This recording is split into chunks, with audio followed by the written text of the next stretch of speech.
General Hospital spoilers teasing that disaster is looming for Portia Robinson. The normally unflappable attorney turned hospital administrator has crossed a line from which there may be no return. In the weeks to come, every secret she's buried, every manipulation she's engineered, will surface with explosive clarity, and Portia will find herself ensnared in a web of her own making. Portia Robinson has always prided herself on playing the long game, anticipating every move and countering every threat with unerring precision. Yet even she could not foresee the extent to which her clandestine vendetta against Drew Kane would backfire. It all began with a whispered conspiracy hatched in the dimly lit corners of General Hospital, where Portia and the ever-ambitious Nina Reeves forged an unholy alliance. Their goal: to sever the bond between Drew and his estranged wife, Willow Corinthos, by painting Drew as a dangerous lunatic, unstable and untrustworthy in the eyes of the community. Late nights at Kelly's, hushed phone calls from hidden payphones, and the subtle planting of false evidence became Portia's arsenal. She doctored security footage, altered casual conversations into damning proof, and relied on Nina's deceptively sunny demeanor to sling innuendo at any who would listen. Even the tight-knit hospital staff, known for their unwavering loyalty to one another, began to murmur. That was the genius of Portia's plan. It unfolded so gradually, so insidiously, that no one suspected a single ghost was directing the puppet show. Yet, no conspiracy remains secret forever. Brad Cooper, perhaps the only man more adept at skullduggery than Portia herself, held the key to her undoing.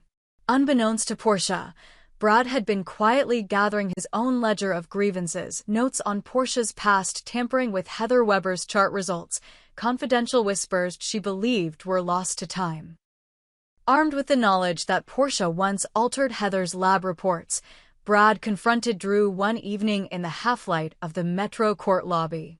His voice a low rasp, he recounted every twisted detail: how Portia had overridden critical values on Heather's EKG readings, how a single decimal point shift could have changed a patient's fate forever, all in service of hiding evidence of Heather's relapse. When Brad dropped this bombshell into Drew's lap, he did not ask for money or favors. Instead, he offered Drew a weapon, a means to coerce Portia into doing his bidding. Drew seized it without hesitation, but rather than ruin Portia completely, he imposed a more subtle penalty. He blackmailed her into using her considerable administrative influence against her own husband, Curtis Ashford. Under Drew's instructions, Portia began quietly undermining Curtis's initiatives at the hospital, sowing staff dissent and challenging his proposals at every meeting. It was the perfect leverage. Portia, ever the dutiful wife, complied in order to keep her secret hidden, and Drew, far from vindictive, believed he had secured a powerful ally in his quest to reclaim his life and reputation. At first, everything went according to plan.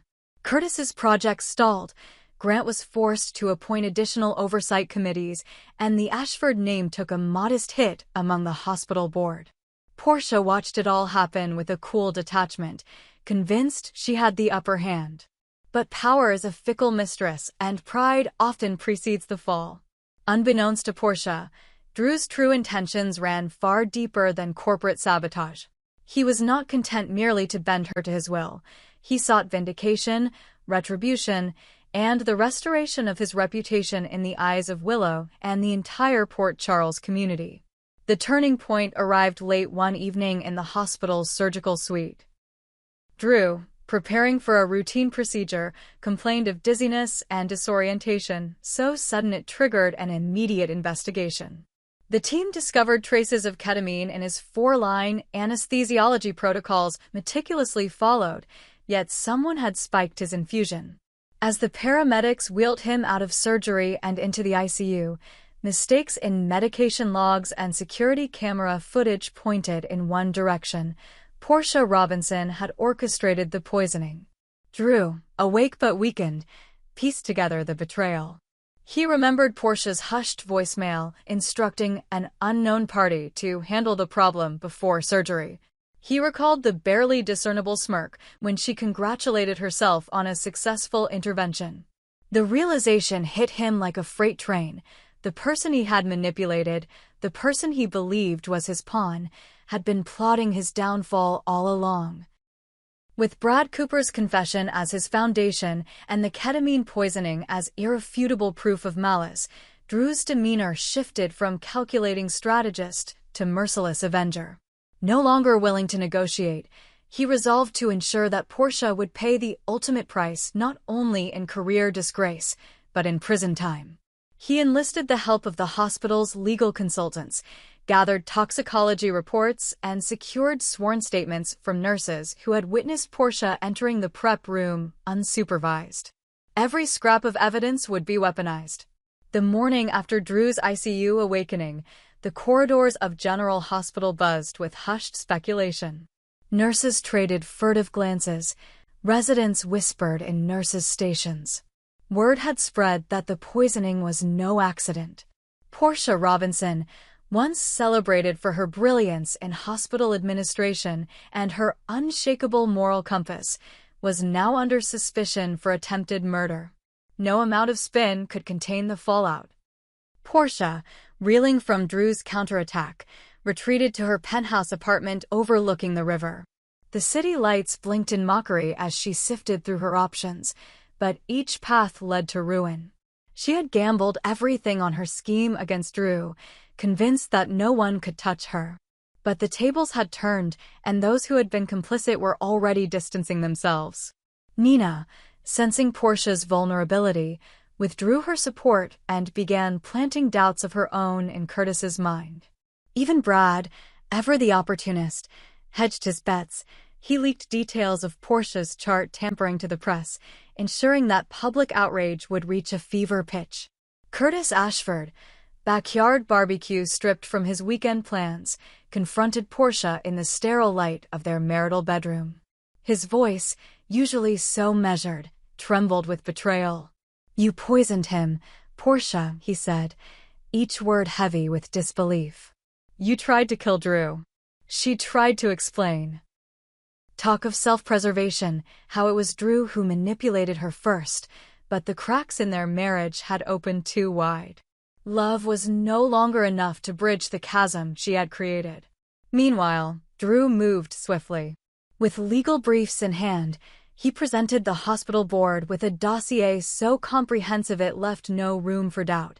Security footage showing Portia's unauthorized entry into the operating suite, digital logs of her interaction with pharmacy systems, and a recorded confession from Brad corroborating the test chart scandal.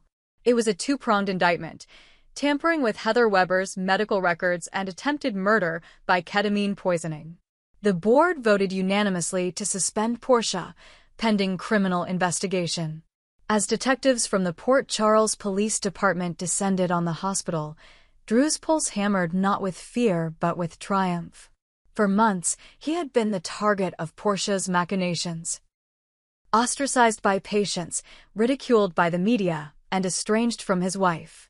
Now the roles were reversed. Portia would be the one hounded by reporters, the one whose every move would be scrutinized in the glare of public scorn. Willow Corinthos, learning of the depth of Portia's betrayal, found herself torn between relief at Drew's recovery and sorrow for a friend she once admired. In the chapel of St. Kevin's, amid the quiet flicker of votive candles, she prayed not just for Drew's healing but for clarity. Could she forgive Portia's past kindnesses, or was betrayal too great a wound to heal? Her gaze fixed on the crucifix, she sensed that the coming days would demand more than faith, they would demand justice. Portia's arrest came midday, under the unforgiving neon lights of the emergency department entrance. Detectives placed her in handcuffs, the click of metal echoing like a verdict. Hospital staff gathered behind police barricades, their faces a mixture of shock and vindication. Curtis, standing at a distance, watched as the woman he loved was led away, a woman he no longer recognized. In the days that followed, the courtroom became the new theater of battle.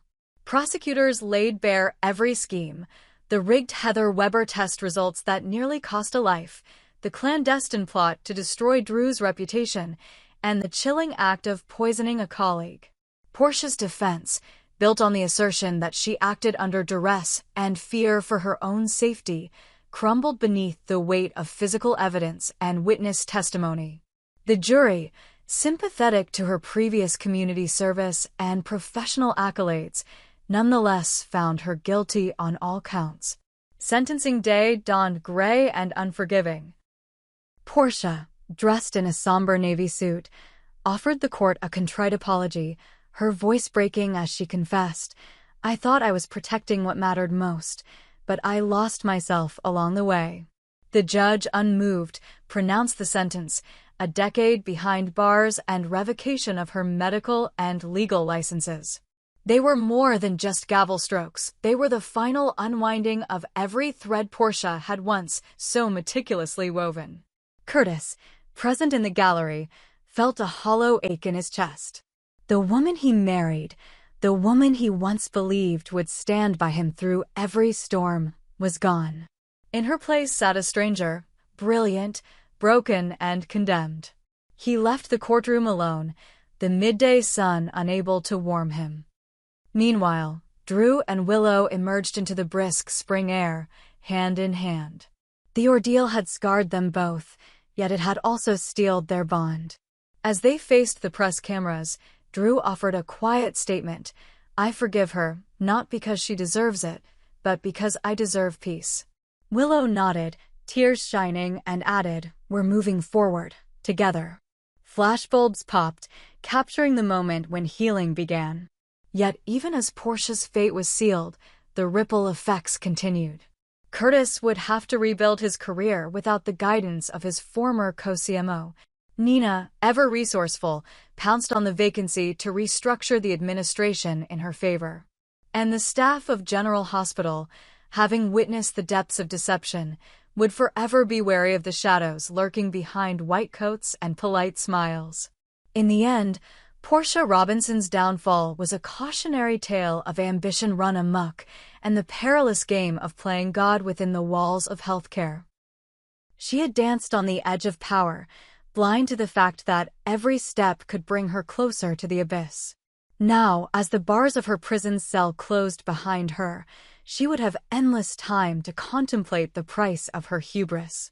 And so Port Charles settles into a fragile calm. Heroes like Drew Kane rise renewed, while villains like Portia Robinson vanish into history's footnotes. But in this city of shifting alliances and hidden agendas, peace is never guaranteed. As the cameras move on and the next scandal brews, one truth remains. In Port Charles, the next storm is always on the horizon.